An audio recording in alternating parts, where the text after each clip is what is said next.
Okay, guys. Today for reading, it's going to be a combination of reading and social studies. And as you can see from the title, it says, "Who are citizens of the United States?" Okay, so um, we'll get started here. It says, "Are you a master at math, a rock star at reading? What about civics? If you're like millions of Americans, your government know how might be more of a know little. Civics is a study of the rights and duties of citizens. A good citizen needs to know at least basic information about the nation, such as how the government is run.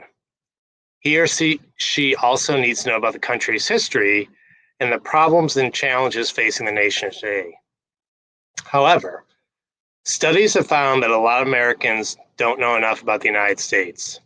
In one study, only 1 in 3 Americans could name the 3 branches of the US government. And in another, less than 4% of teens in Arizona could pass the US citizenship test. This is a test that people from other countries need to pass to become US citizens.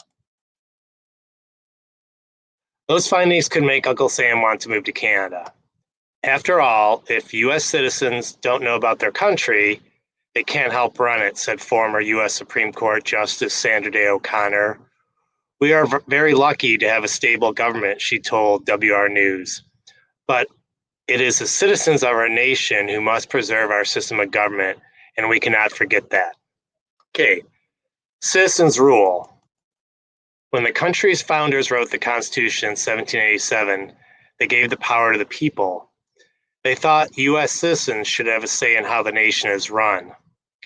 One of the most important responsibility Americans have is voting. US citizens elect many of the people who run the country, from city officials to US president. Those elected officials make, enforce, or put in effect laws that affect the whole country. That's why it's so important that US citizens get clued into US civics, according to Sid Golston. She was the president of the National Council for Social Studies. People who vote need to be informed or educated because they're really making decisions, Golston told WR News. This sets civics in motion. Some US education experts say schools spend less time teaching civics now than they did in the past. It used to be it was a subject that was taught so many minutes every day, says Margaret Branson. She is the associate director of Center for Civic Education. The teaching of civics in government has just dropped off dramatically. O'Connor tried to change that. She has spoken out in TV and interviews stressing the value of learning about the United States. She also works with One Courts, a website that teaches people about US civics. Other star citizens have spoken out on Uncle Sam's behalf. Richard Dreyfuss crafted a national plan for civic education. Former Supreme Court Justice David Souter stepped up in US civics talks in schools in his home state of New Hampshire. Use the news. But studying in school isn't the only way to become a civics know-it-all, Golston points out. Read newspapers and watch the news with your parents, she suggests. Pop quiz. Are you a US civic smart? Time to find out. Number 1, what was the purpose of the Declaration of Independence? Number 2, name one of Abraham Lincoln's accomplishments. What 2 groups make up the US Congress? In which state is the Statue of Liberty? What did Susan B. Anthony fight for? And which month do US citizens vote for president? Name one country the US fought in World War II. What is Martin Luther King famous for? Okay, so those are some questions. We'll just go back and I'll give you some of you might know the answers to these. What was the purpose of the Declaration of Independence? Well, we studied that in class. We were declaring that the United States was our own country. We were free from England, especially the King's rule. One of Abraham Lincoln's accomplishments, you could say the Emancipation Proclamation, and that was, freeing of slaves. What 2 groups make up the US Congress? That would be the Senate and the House of Representatives. In what state is the Statue of Liberty? That would be New York State, our home state. What did Susan B. Anthony fight for? Women's suffrage, or the women's right to vote. And Which month do the U.S. citizens vote for president? We just had our election. That's in November. Name one of the countries the United States fought in World War II. You could say Japan. You could say Germany, Italy. What was Martin Luther King famous for? Civil rights. Okay, so those are just some, civics related questions, but I'm going to go to the question set to this reading now. It says, according to the passage, what is civics? Civics is the study and rights and duties of citizens. So number one would be C. Okay. This text discusses the problems that most Americans don't have a lot of civics knowledge. What is one solution people have proposed to solve this problem? You don't want to ignore it. Make everyone read newspapers. Increase civics in schools. Make everyone take increased civics.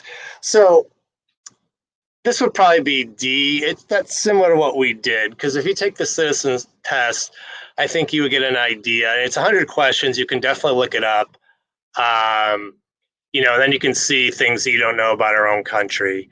Obviously, B and C would be okay too, but newspapers aren't really common today. But watching the news or reading the internet, these are all good ones. But I think the text talks about D.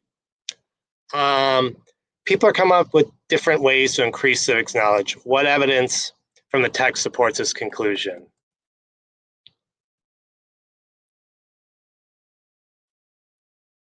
This would be B, because they talked about the actor Richard Dreyfuss and David Souter, the former Supreme Court justice, gave civics talks in schools. So it's just people are trying to educate us on things that maybe we didn't get in school or don't understand about our own country. Number 4, based on the text, what is likely about Sandra Day O'Connor? She was the first female Supreme Court justice.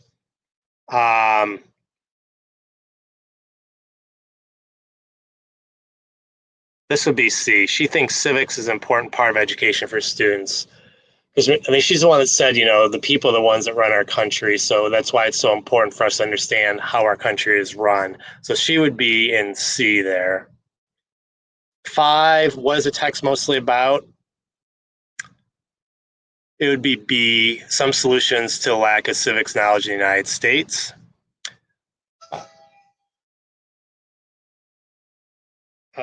6 says,